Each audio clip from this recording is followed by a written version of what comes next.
నమస్తే, నేను Roja. Welcome to special debate. రాజకీయాల్లో విమర్శలు కొత్తవి కావు.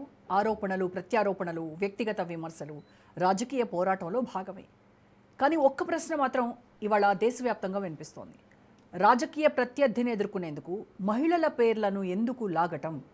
మహిళల గౌరవం రాజకీయ ఆయుధంగా ఎందుకు మారుతోంది? తమిళనాడులో డిఎంకే నేత, ప్రతిపక్ష నాయకుడు ఉదయనిధి స్టాలిన్ చేసిన వ్యాఖ్యల వివాదం ఇప్పుడు దేశవ్యాప్తంగా చర్చకు దారితీసింది. కావేరీ అంశంపై జరిగిన సభలో నటి త్రిష పేరును పరోక్షంగా ప్రస్తావిస్తూ చేసిన వ్యాఖ్యలపై కేసులు నమోదయ్యాయి. టీవీకే కంప్లైంట్ చేయగా జాతీయ మహిళా కమిషన్ దృష్టికి కూడా ఈ విషయం వెళ్ళింది. అనంతరం ఉదయనిధిని పోలీసులు అదుపులోకి తీసుకుని విచారించారు. మద్రాస్ హైకోర్టు విచారణ అనంతరం విడుదల చేయాలని ఆదేశించింది.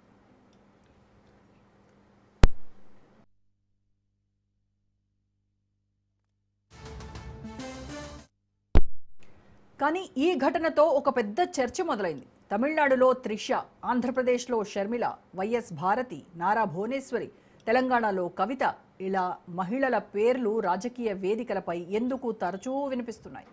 గత 5 ఏళ్ల తెలుగు రాష్ట్రాల రాజకీయాలను పరిశీలిస్తే మహిళా నాయకులపై వ్యక్తిగత వ్యాఖ్యలు, కుటుంబాలను లక్ష్యంగా చేసుకున్నటువంటి విమర్శలు, సోషల్ మీడియా దాడులు రాజకీయ ప్రచారంలో భాగంగా మారిపోయాయి అనేటువంటి విమర్శలు వినిపిస్తున్నాయి.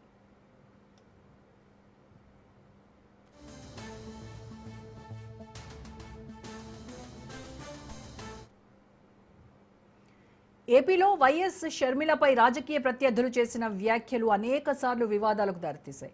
షర్మిల, ఆమె కుటుంబ సభ్యులపై సోషల్ మీడియాలో వచ్చిన బెదిరింపులు, అనుచిత పోస్టులను కాంగ్రెస్ నేతలు తీవ్రంగా ఖండించారు. వైఎస్ భారతి పేరును రాజకీయ సభల్లో ప్రస్తావిస్తూ జరిగిన మాటల యుద్ధాలు కూడా రాష్ట్ర రాజకీయాల్లో సంచలనం సృష్టించాయి. రాజకీయ విమర్శలు విధానాలపై కాకుండా కుటుంబ మహిళలపైకి మళ్లుతున్నాయనే విమర్శలు అప్పుడప్పుడు వినిపించాయి.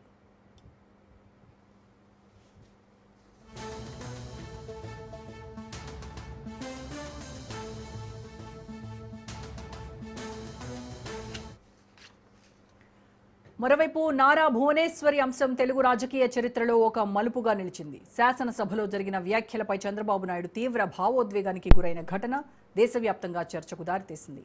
రాజకీయాలు చేయండి, కానీ కుటుంబ మహిళలను ఎందుకు లాగుతున్నారు అనే ప్రశ్న అప్పుడే పెద్దెత్తున వినిపించింది.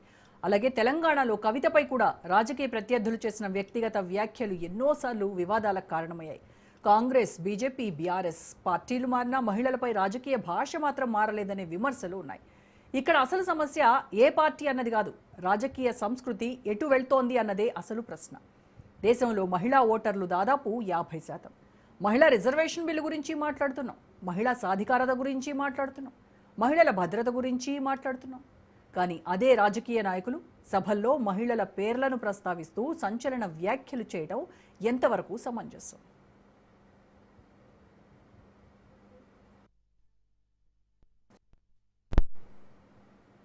ఇదే అంశంపై ఇవాళ డిబేట్లో కూడా మనం డిస్కస్ చేద్దాం. దానికంటే ముందు ఒక షార్ట్ బ్రేక్ తీసుకుని వద్దాం. Stay tuned.